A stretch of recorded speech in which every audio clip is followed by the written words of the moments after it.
We will always remember him for his contribution in the world of science.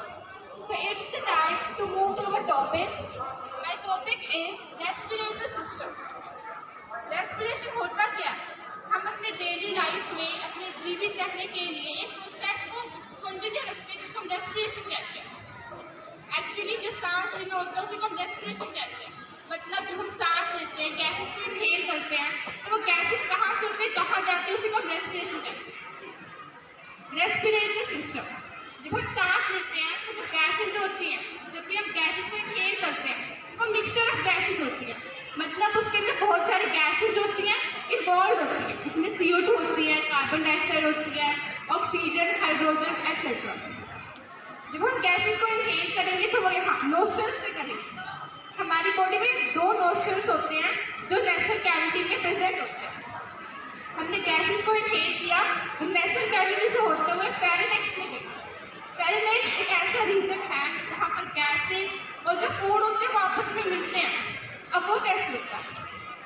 जब हमने gases को inhale करा तो वो यहाँ पर फेरिनेक्स में पहुंची, और जब हमने फूड खाया माउथ के जरिए तो वो भी यहाँ फेरिनेक्स में पहुंचा। मतलब फेरिनेक्स एक ऐसा रीजन हुआ जहाँ पर गैसेस और फूड आपस में मिले। आगे कंटिन्यू करते हैं। फेरिनेक्स के बाद जो गैसेस होती है फेरिनेक्स में, उसके बाद लैरिनेक्स में गैसेस पहुंची। उसके बाद क्या होता है? उसके बाद जो गैसेस होती हैं, जो मिक्सचर ऑफ गैसेस होती हैं, वो पहुंचती है विंड पाइप में। विंड पाइप का दूसरा नाम है ट्रैकिया। जो गैसेस होती है विंड पाइप में पहुंची, और विंड पाइप जो होता है ना वो एक तरह की कवरिंग से प्रोटेक्टेड होता है, उसको हम कहते हैं रिंग्स ऑफ कार्टिलेज। अब कार्टिलेज क्या होता है? हमें पता है हमारी पूरी बॉडी बोन से बनी हुई है। जो बोन्स होती है पूरी हार्ड होती है, वो सॉफ्ट नहीं होती। लेकिन हमारी बॉडी के अंदर कुछ ऐसा पार्ट भी होता है जो हार्ड तो होता है लेकिन बोन से कम हार्ड होता है। उसी पार्ट को हम कहते हैं कार्टिलेज। अब ये प्रेजेंट कहाँ हो सकता है? अगर हम अपने ईयर में देखें तो यहाँ पर हमें कुछ हार्ड सा स्ट्रक्चर दिखाई देगा, वही है कार्टिलेज। मतलब जो ट्रैकिया होता है वो कुछ रिंग्स से कवर्ड होता है, उसी को हम रिंग्स ऑफ कार्टिलेज कहते हैं। अब इनका फंक्शन क्या है? रिंग्स ऑफ कार्टिलेज जो होते हैं ना वो उस पाइप को विंड पाइप को कोलैप्स होने से रोकते हैं। मतलब वो जो अगर विंड पाइप बंद हो जाएगा तो गैसेस आने अंदर बंद हो जाएगी और इंसान की डेथ हो जाएगी। तो इनका काम क्या होता है रिंग्स ऑफ कार्टिलेज का? वो उसको पार्ट्स को होल्ड करके रखते हैं ताकि गैसेस अंदर जा सके। तो इसका एक इम्पोर्टेंट रोल है rings of cartilage. Rings of cartilage के बाद गैसेज जो होती है वो 2 पार्ट्स में बढ़ जाती है। ये अब वो कैसे आती है? यहाँ पर ये ब्रोंकाई के जरिए यहाँ पे ब्रोंकियोले में, यहाँ पे था एल्वियोलस, तो यहाँ पे ब्लड वेसल से जुड़ी हुई, यहाँ से सिर्फ ऑक्सीजन लेती है, बाकी गैसेज कहाँ जाती है? बाकी गैसेज वापस अपने पार्ट लेती है, जाती है ब्रोंकियोले में, उसके बाद यहाँ ब्रोंकाई में, उसके बाद विंड पाइप से होते हुए फिर लैरिनेक्स, फिर फेरिनेक्स और फिर नेसल कैविटी के थ्रू बाहर निकल जाती है। इसी को हम कहते हैं एक्सहेलेशन। इनहेलेशन होता है गैसेस को अंदर लेना। ब्रीथिंग के समय तो हम प्रोसेस अपनाते हैं, एक होती है इनहेलेशन, एक होती है एक्सहेलेशन। गैसेस को अंदर लेना इनहेलेशन और बाहर छोड़ना एक्सहेलेशन। क्योंकि पूरे प्रोसेस के जरिए जो ब्लड के जरिए जो गैसेस होती है ना, जो ऑक्सीजन होती है वो हमारी पूरी बॉडी में फैल जाती है जिससे हम सांस लेते हैं। अच्छा ये क्या होता है? ये लंग्स है हमारी बॉडी के 2 लंग्स होते हैं। ये हो गया लंग्स, ये हो गया राइट। तो लंग्स को ना वो बहुत वीक होते हैं, तो उनको प्रोटेक्शन की जरूरत होती है। मतलब कोई चीज उनको प्रोटेक्ट करे तो उसके लिए रिब केज होता है। अब ये रिब केज क्या होता है? रिब केज में एक बोने स्ट्रक्चर होता है, मतलब एक हड्डियों का ढांचा होता है जो लंग्स को, फेफड़ों को प्रोटेक्शन प्रोवाइड करता है। ओके, इसके नीचे डायफ्राम होता है जो कि बोनी स्ट्रक्चर होता है, वो भी यही काम करता है।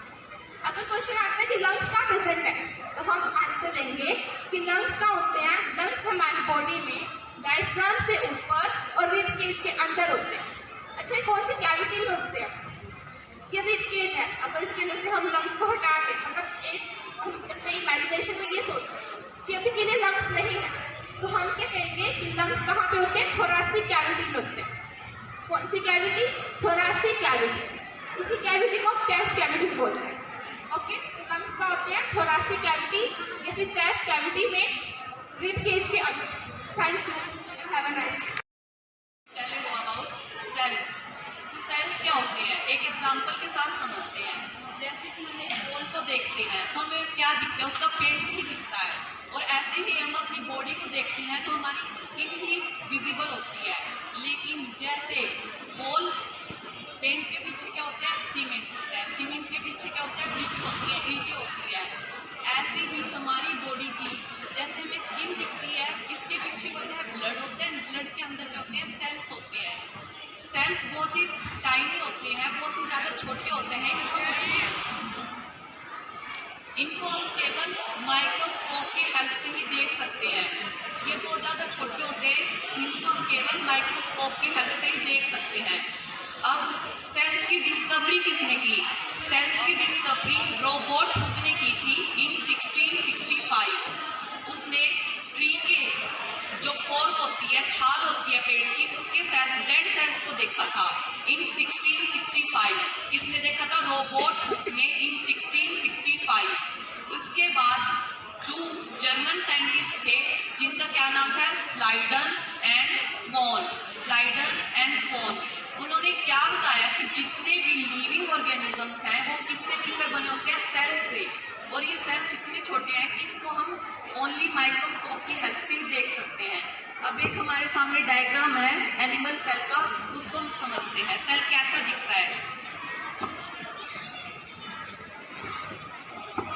जो ये सेल की बाउंड्री है इसको हम प्लाज्मा मेम्ब्रेन बोलते हैं। प्लाज्मा मेम्ब्रेन को सेल मेम्ब्रेन भी बोलते हैं। एक जैसे फोम होता है, उसकी बाउंड्री में वॉल्स होती है, वो किस चीज को प्रोटेक्ट करती है? उसको एक्सटर्नल एनवायरनमेंट से। ऐसे ही जो ये प्लाज्मा मेम्ब्रेन होती है, ये भी सेल को एक्सटर्नल एनवायरनमेंट से प्रोटेक्ट करती है, और ये पोरस होती है। जो भी सेल के लिए यूजफुल सब्सटेंस होते हैं वो उनको अंदर जाने की परमिशन देती है, और ये सेल को स्ट्रक्चर बनाने में काम आती है। ये जो प्लाज्मा मेम्ब्रेन है वो स्ट्रक्चर बनाने में काम आती है सेल के। इसके बाद इसके अंदर होता है साइटोप्लाज्म। साइटोप्लाज्म एक जेली लाइक स्ट्रक्चर होता है जिसके अंदर सेल ऑर्गेनेलीज प्रेजेंट होती है। उन ऑर्गेनेलीज में सबसे पहले है माइटोकॉन्ड्रिया। इसको सेल का पावर हाउस ऑफ सेल्स भी कहा जाता है। पावर हाउस ऑफ सेल्स क्यों कहा जाता है? क्योंकि जो ये माइटोकॉन्ड्रिया फूड को ब्रेक डाउन करती है एंड वो एनर्जी रिलीज करती है केमिकल फॉर्म में, इसलिए इसको पावर हाउस ऑफ सेल्स कहा जाता है। इसके बाद है राइबोसोम्स। राइबोसोम्स ये होते हैं, ये क्या काम करते हैं? ये प्रोटीन बनाने में काम करते हैं। इसके बाद है smooth endoplasmic reticulum and rough endoplasmic reticulum. अब ये एंडोप्लाज्मिक रेटिकुलम 2 टाइप्स में होते हैं, एक स्मूथ एंडोप्लाज्मिक रेटिकुलम, एक रफ एंडोप्लाज्मिक रेटिकुलम। जो स्मूथ एंडोप्लाज्मिक रेटिकुलम होते हैं वो राइजोसोम्स कंटेन करते हैं। जो रफ एंडोप्लाज्मिक रेटिकुलम होते हैं में तो राइजोसोम्स अटैच होते हैं, ये अटैच नहीं होते। अब मैंने बताया कि राइजोसोम्स प्रोटीन बनाते हैं, तो इनके पास राइजोसोम्स नहीं होते तो ये प्रोटीन नहीं बनाते। इनके पास राइजोसोम्स होते हैं तो ये प्रोटीन बनाते हैं। इसके बाद है लाइसोसोम्स।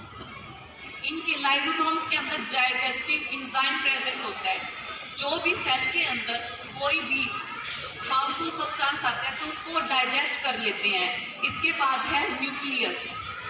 न्यूक्लियस सेल का इंपॉर्टेंट पार्ट होता है, ये सारी सेल्स की एक्टिविटीज को कंट्रोल करता है। जैसे ये सेल की बाउंड्री है, इसको प्लाज्मा मेम्ब्रेन बोलते हैं। ये सेल की ये न्यूक्लियस की बाउंड्री है, इसको हम न्यूक्लियर एवेंट बोलते हैं। न्यूक्लियस में जीन्स प्रेजेंट होते हैं जो किसमें हेल्प करते हैं? ट्रांसमिशन में। किसके? कैरेक्टर्स के from parents to offspring. Hope you understand this concept. Thank you.